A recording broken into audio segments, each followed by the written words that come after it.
all the audience This patient is a 78-year-old female with a long history of GRD, with hiatal hernia of 5 cm. Current problem, EGD performed on March showed an irregular area of 7 mm in the middle of esophagus. Biopsy was positive for adenocarcinoma. Furthermore, she has another lesion of 2 cm at the EGG, positive for high-grade dysplasia. EUS performed on May showed 6 mm hypecoic thickening at mid-esophagus and 16 for 7 mm hypecoic thickening without submucosal invasion. Here we can see endoscopic pictures of the lesions at mid-esophagus and at EGG.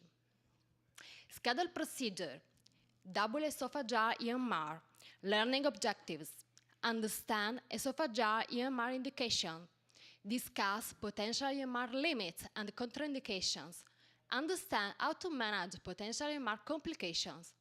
Let's go to endoscopy room. Hello. Hello. Hello, Raf. Hi. Hello, Helmut. Good to see you. Hi. Hi.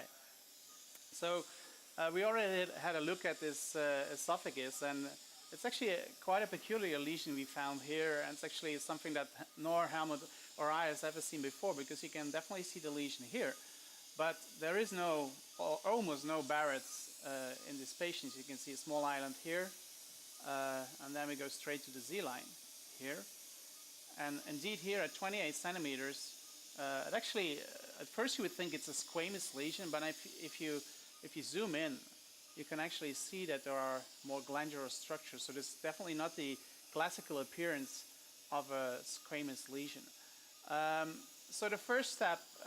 and it's histology proven that it's adenocarcinoma as well. It is. So it is kind of a remarkable lesion. So we're using here the Fujifilm 600 zoom scope, which enables you to have a good look and to try to characterize the lesion. And honestly, we don't need pathologists to say that this is cancer for many reasons. First of all, if you freeze this image, you can see that the mucosal pattern is definitely irregular, especially in the center here. And you can see several dilated vessels, more now to the right side of the screen, in the center of the lesion as well, that the capillaries are irregular and dilated. So these are signs of malignant changes. On top of that, if you take a more distant view, just in the white light endoscopy, you can see that this is a lesion where, well, at least we have some doubts whether this could not be submucosally invading or not.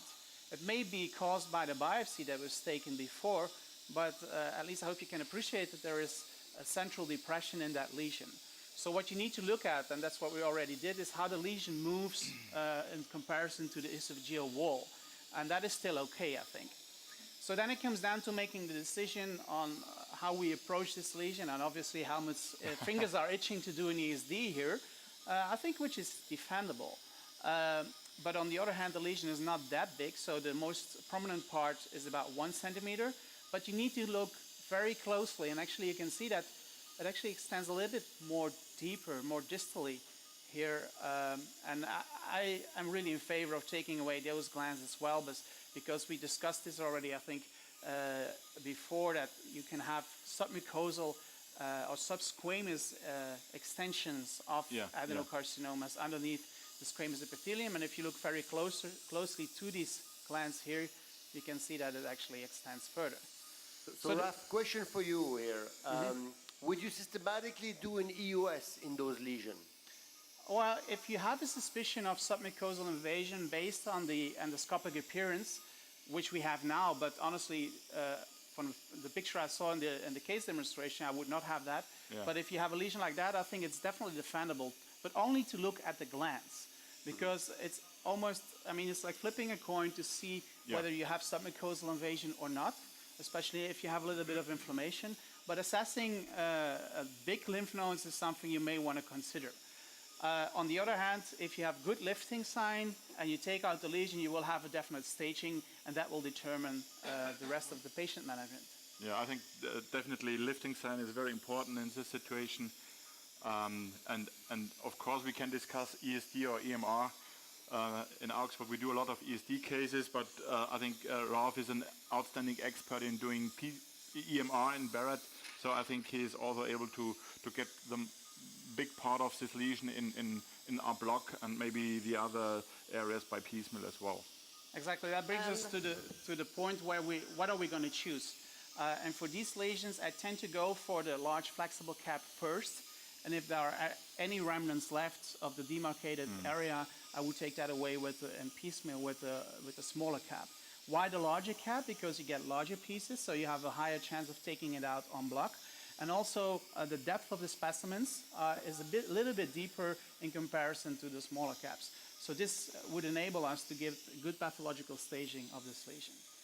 And Ralph, just in case you decided to do an EUS before, you will shift on the high-frequency probes or on the standard? Well, we don't have the high-frequency probe, so I have to depend on the standard one. I think the high-frequency probe may have some additional value to determine whether it's mucosal or submucosal invading. Although the study from Wiesbaden showed they did it with a high-frequency probe, didn't show any benefit in comparison to the endoscopic assessment that we just did. So if you have a type 2C lesion like this, you can say, okay, there's a higher chance that you have a submucosal invasion. And if you then put on a high-frequency probe and you think there's a higher chance of having a submucosal invasion, you may want to see it with a high-frequency probe as well. So there's always a little bit of bias when you do both. So now let's have a look at the second lesion. Again, if you have lesions at the GI junction, it's very important to inspect them in the retroflex position. So what we are going to do right now. And this is important to determine the distal margin of the lesion. So I switch again to the FISE mode here, which enables a little bit better to delineate the lesion, I guess. Again, you can put on a little bit of zoom, and you can appreciate that the appearance of this lesion in terms of mucosal pattern and vascular pattern is much more reassuring in comparison to the more proximal lesion. And again, I think Horst Neuhaus is in the faculty in the share as well there, and he published a series a series of ESDs that it's very difficult to delineate these lesions. And we were already discussing, is the lesion extending towards here, or is it only going here? So at least it's going here until the 9 o'clock position, what you can see now. But you may want to discuss if there's a flat extension a little bit more also. On the other hand, here you can see clearly the delineation. So now the question is, do we need to remove both lesions in one session? Obviously, if the first lesion is submucosally invading, well, then you need to consider whether the patient needs to go to surgery. It's technically feasible to resect both lesions. That's not a problem. But obviously, the further prognosis will be determined by this lesion and also by the histology, because to be honest, it is a bit of an awkward presentation to have like a solitary Barrett's island in the middle of the esophagus. So it may as well be a very poorly differentiated lesion in the end. And this may a hint from an endoscopic assessment point of view that a lesion might be less differentiated is if you have this white mucus on top. I don't know what your experience is there. Yeah. And we had it on top and now we rinsed it off. Another thing that gives away the malignancy of the lesion is the friability of the vessel. So by the slightest touch, you get a little bit of oozing. So these are all signs you have to look out for. So let's start with the first lesion. So we start with the demarcation. So basically, the first step of doing an EMR is to have an EMR plan. And I just explained to you what the plan was that we made. And then you need to have a target area. And you may say, oh, I can see this lesion so well, I don't need any demarcation. Well, I can assure you, once you start the lifting and you apply a little bit of adrenaline, the demarcation becomes much more difficult. So it's really important to have your target area delineated from the start and to see how far you want to go with your resection. So I'm using here the APC probe with precise APC to delineate the lesion. So in contrast to the colon, I always delineate the lesions in the esophagus. What about you, Helmut? Yeah, it's very important, I think, because delineation is very difficult sometimes. We also discussed about staining with acetic acid, which is sometimes, from my point of view, very helpful, and can give you also some information about extensions, the precise extension. But with this new endoscopes using either FICE or NBI, you have so nice pictures, so it could also be possible to delineate very clearly without acetic acid. That's very interesting to see where you are putting the distal markers. Yeah, the reason why is because you still have these islands here. You see the small dots in the middle? Precisely. You see that? So I really want this to go away. You can see the small islands here, and they're actually extending even a little bit more distally. So I really want them to be gone. We did a lifting with saline and with some adrenaline, and we put on the flexible cap, and we had actually a very nice lifting type 1, which is reassuring. We're just going to re-inject a little bit because we've been waiting for about 10 minutes for you guys, so we just want to make sure we have a safety cushion. So please come out. Yeah, and then start injecting. Usually I start injecting before I put the needle in. Yeah, please. And then you can see we have a very nice lifting here. Stop, in. So we already injected a lot of lifting fluid. So I'm going to lift a little bit more here on the lateral side. Yeah. Needle out. Inject. So you can actually do kind of a dynamic lifting by lifting up the needle. Stop, in. Okay, and you can see this is a perfect lifting, right? So as far as this is concerned, this is reassuring. And then I always do a test suction to, again, coming back to the plan that you have. So what do we want to get in is this part here. So we suck in gently. And the big advantage of these flexible or these oblique caps is that you can actually maneuver what you want to get in. So now I'm putting back the big wheel towards me, and you can see that the distal part comes in better this way. Okay, so this is the plan. We're going to resect this part. And if we do that, we should take out most of it. Perhaps we need a small cap for the most distal rim. Yeah. And then probably the most difficult part of using this system is to deploy the snare. And this is really a coordination between the nurse and the doctor. And I've done this like hundreds of times with the same nurse. So it's like 4 hands working together. And I'm really curious now how it will work out with Carla. So we'll see. So the point is you come out with a snare. So you make it, you seal off the cap with a little bit of mucosa, and then you deploy the snare until here. You can open now. And then we see how it opens. Yeah, open quickly. Okay. And then you move it up and down a bit. Close a little bit. Open, slowly. A little bit more, a little bit close. A little bit more open.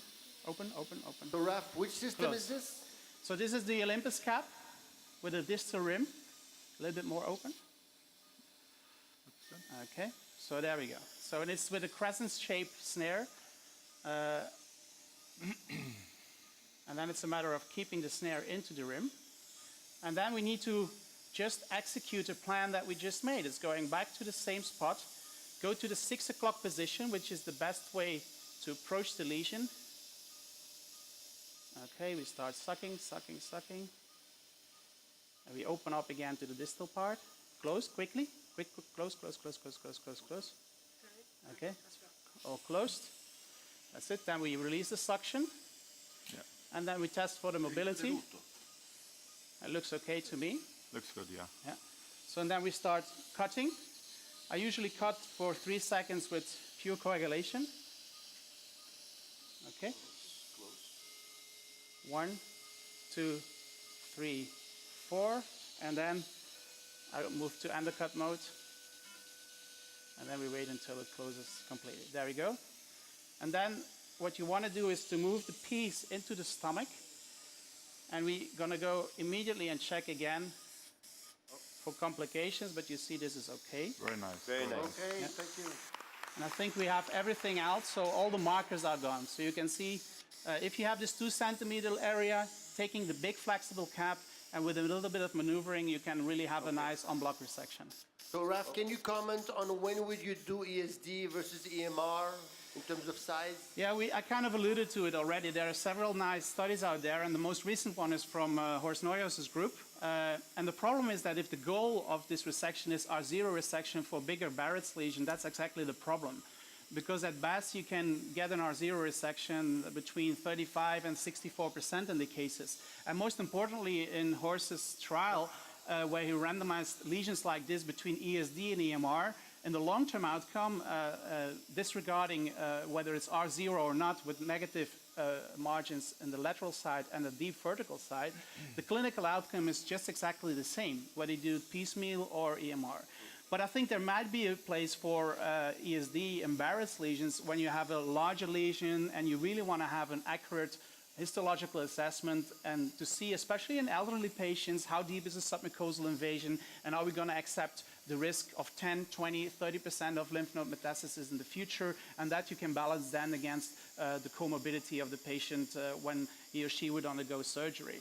And I think that is the niche for ESD and Barrett's. But obviously, the Barrett's esophagus is probably one of the most difficult and challenging cases for ESD. Definitely. Yeah. As you told, this randomized trial from the Horst showed that there was no difference, but it were lesions about up to 15 millimeters. So for bigger lesions and for suspicion for submucosal invasion, I think ESD there is a place, and even the guidelines from the ESGE recommend in this situation ESD should be performed. It was indeed a case. Thank you very much.